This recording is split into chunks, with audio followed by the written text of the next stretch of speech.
drown in my regrets. I can't take back the words I never said.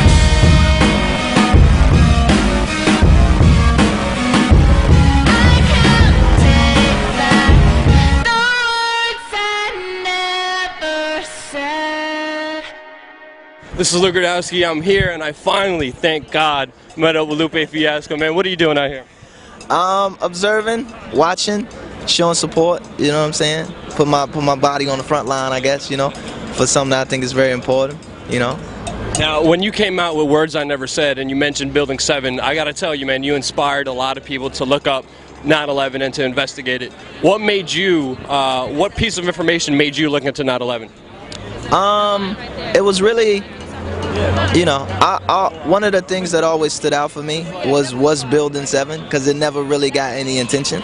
And it was really just like a question, like I said in the song. It's like, yo, did they really pull it? Because you watch like certain documentaries, and you watch counter documentaries, and you watch explanations and counter explanations and stuff like that. And it was just one of those outstanding things that always was like a, you know, like an elephant in the room for me. And it was really like something that I thought other people thought the same thing too, you know, like even if you agree with, you know, these were terrorist attacks, completely had nothing to do with any black flag operation, anything crazy like that. The phenomenon of Building 7 was something that was just like, it just kind of stood out on the periphery, like, yo, that's kind of weird, you know what I'm saying, for that to just happen like that. It's something that I just think, you know, it was never really a real proper investigation. And any time that you can bring up a question to at least get people, you know, people of positions of power and people of positions of influence to start really taking a proper look at that situation, especially because of the repercussions that 9/11 had around the world. You know, like millions of people have died behind that. You know, for the sake of what? You know, for the price of what? You know, what really happened to cause millions and millions of people to die? If it was just a terrorist attack, then so be it. Let that be known. You know, let that be out and vetted so the public can see it. And I think you'll get more support. You know, I think you'll get more support from Muslim countries. I think you'll get more support if it was just an open and honest kind of thing, and less of this kind of cloudy, you know, kind of mysterious, behind the scenes kind of operation and stuff that goes on. And to see the people that come out and counter argument, you know, to kind of the status quo, they're not like kooks or crazy conspiracy theories and nothing like that. You got people who are fighter fighters, people who are demolition experts, people who are engineers, people who are politicians, people from all walks of life, you know. And it's like, well, where does normal begin? Because if they are the epitome of normal, and just on this one instance they're the kooks and the crazies, then when do they become normal again? You know, what situation will come about where everybody can agree on? You know, so I think it's just something to bring up, to trying to get the people that run this place, that run this country, to kind of be honest and open about an investigation about 9/11 and what really happened, you know? I mean, that's what the mainstream media does. The questions aren't answered even by the victim, you know, for the victim's family members. And then anybody who asks questions, you're a crazy conspiracy theorist with a tinfoil hat.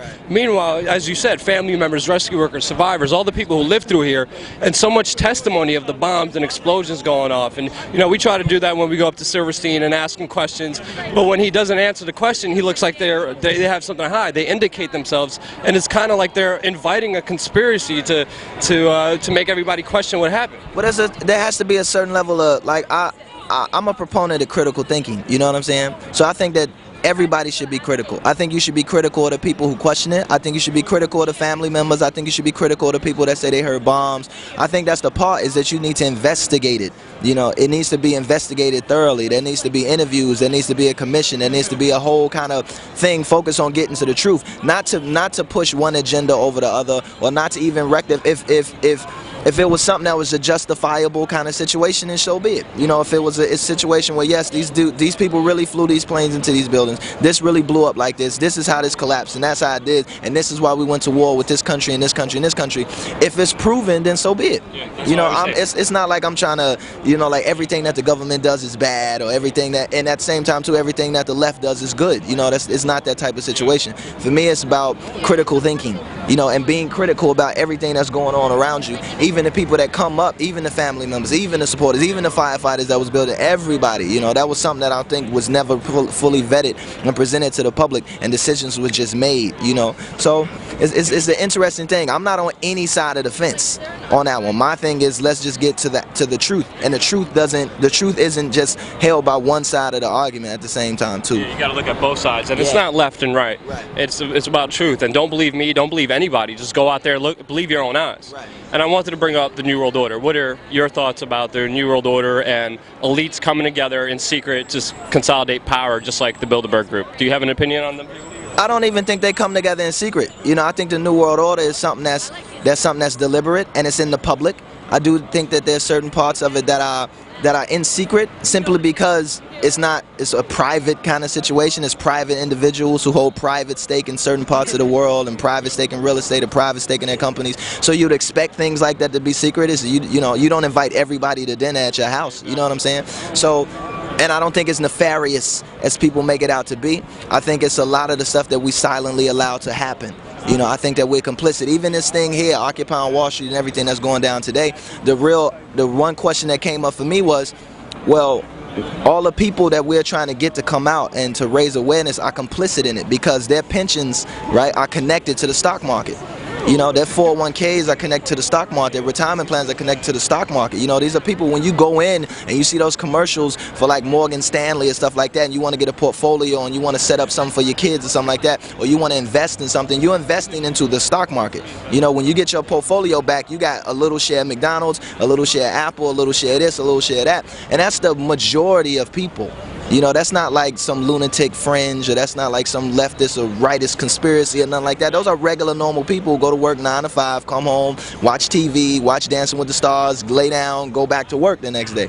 You know, so there's a certain level of like, a lot of the stuff that we silently admit to, and then just what the system is. You know, we're a system based on capitalism, we're a system based on consumerism. Even socialist societies are based on consumerism, right? And the issue is consumerism. It's not capitalism. You're always going to have capitalism. You're always going to have capitalism. Somebody's always going to make more than somebody else. That's just the way it is, right? Somebody's always going to own the land, and farmers are going to rent it, and they're going to go, that's just how it's going to go down. You're never going to change that system. But what you can attack and what needs to be questioned is consumerism, materialism, right? Our addictions to certain things, right? As a people, as you, me, everybody here, the people that are not here, the people that are in the offices looking down, the people in their houses, the people who are anti-protesting up the street, everybody at the end of the day is addicted to materialism. And that solution comes within us, because as soon as we start taking the money out of the big banks, as soon as we stop supporting the corporations that are doing wrong, they're nothing without our consent, and we're allowing this to happen. Well, at a certain level, bro, you got to look at the products they produce. Some of the products that are actually produced are stuff that we need, you know, and some of the stuff is stuff that we want, and we blur our own lines between what we need and what we want. You know, you ask somebody to say, hey man, I work, it could be somebody who lives in Harlem who works down here, and you could say, hey, you know, you could just take a bike, and it's like, yo, my man, I can't take a bike every day. I need a car. But when you get in that car, you got to fuel that car. So you're financing ExxonMobil, you're financing Ford, you're financing whatever car company it is, right? You're financing all these different things, right? You're paying the city, because you got to pay for your registration, you got to pay taxes. So you're financing the system just so you can say, hey, I don't want to ride to work every single day because I'm gonna be tired at the end of the day. So how do you address that situation? You know, when do you demonize that person because he don't want to ride a bike? But it's like, are you gonna take care of his situation? Are you really taking into consideration that my man lives in Harlem and he don't want to take a bike or walk all the way down to Wall Street because he's gonna be late for work, he's probably gonna lose his job, and he's gonna be tired as fuck. Yeah, that's true. I always say positivity is key, and we got to change ourselves first before we change the world. And you've been spreading that message. What made you want to spread this message? Because everybody else in hip-hop is spreading that you need more rims and more jewelry. You're doing the total opposite, saying real wealth is within you. And what made you like understand that life is more than just jewelry and all the other nonsense that the mainstream media and consumerism pushes on us? Well, as I sit here with a Rolex on, you know what I'm saying? There's a certain level of like the things that I allow, and the things that I'm complicit in myself, and the things that I fight against, you know, and the things that I don't do. So I'm not up here like, yo, I'm completely 100 non-materialistic and I'm a Buddhist monk walking around, because that's definitely not the case. There's certain things that, certain initiatives and certain things that I see that I can lend myself to, or lend my ear to, or lend my body to, and come out here on the front lines and support. Then yes, are there certain things that are out here that go completely against me? Like, are there people, if they came up to me and say, hey, why you got that Rolex on? I'm an elitist pig from, you know, what have you, you know? So there's a certain level of like hypocrisy, you know what I'm saying? A certain level of like a little bit of this, a little bit of that. These two opposing kind of forces coming together to make people who they are, right? The duality of mankind, right? So I accept that. I embrace that, right? The core for me is, I don't want to be in the streets fighting a civil war, running down the street with an AK-47 shooting at the National Guard. Exactly. Negativity is not the answer, and we can't be fighting our brothers and sisters. So for me, it's like, let me support something peaceful like this. Yeah. Right? If you're gonna buy a Rolex, buy a Rolex. If you're gonna buy a Ferrari, buy a Ferrari. That's if you can afford it, then so be it. At the end of the day, you know, my situation is, I don't want. There's such a mass of people that are completely impoverished. There's a mass of people that are completely frustrated. There's a mass of people that are completely disillusioned. A mass of people that are completely uneducated about how that system works, about themselves. And it's gonna reach a point, right? It's gonna reach a breaking point. And when that breaking point happens, I don't want to be living in a bunker for 15 years, eating dried food and, you know, and shooting at people to keep them away from my house and shit like that. I don't want that. So while the opportunity is now, and we have things such as this, and we have things such as the internet, and we can propagate the information, and I have my celebrity as a musician, I want to push that. You know, I want to push people to be educated and go out there and read this book and check this book out. Pedagogy of the Press, go get that, read that. You know, like, understand exactly what's going on before we act. You know, and before this shit blows up, you know, because it's gonna blow up, and nobody's denying everything. That's why they have. That's why every time you turn on the Sports Center, there's a fucking commercial for the Navy. You know, there's a commercial for the National Guard. You know, why you think that medal, like Call of Duty, is the biggest game ever? Every time it comes around, you got millions and millions of people. Come watching you see. Tar Heel Square comes to Fear Plaza. It's not something where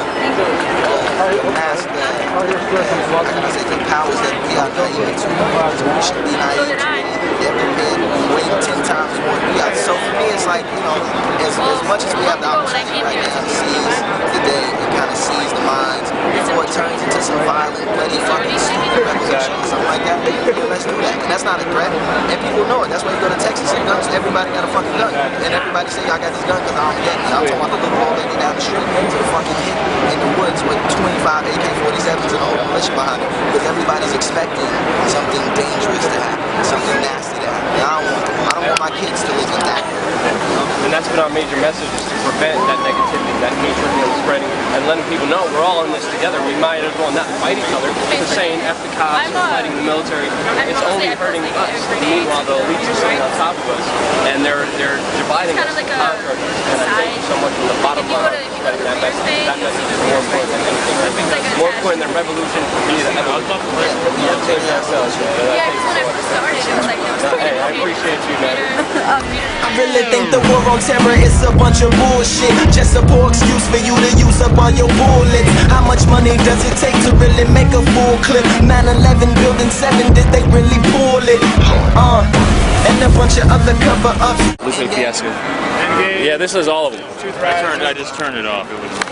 Yeah, this says Truth Rising is a good one. It's about the family members and rescue workers and survivors. Check it out, man.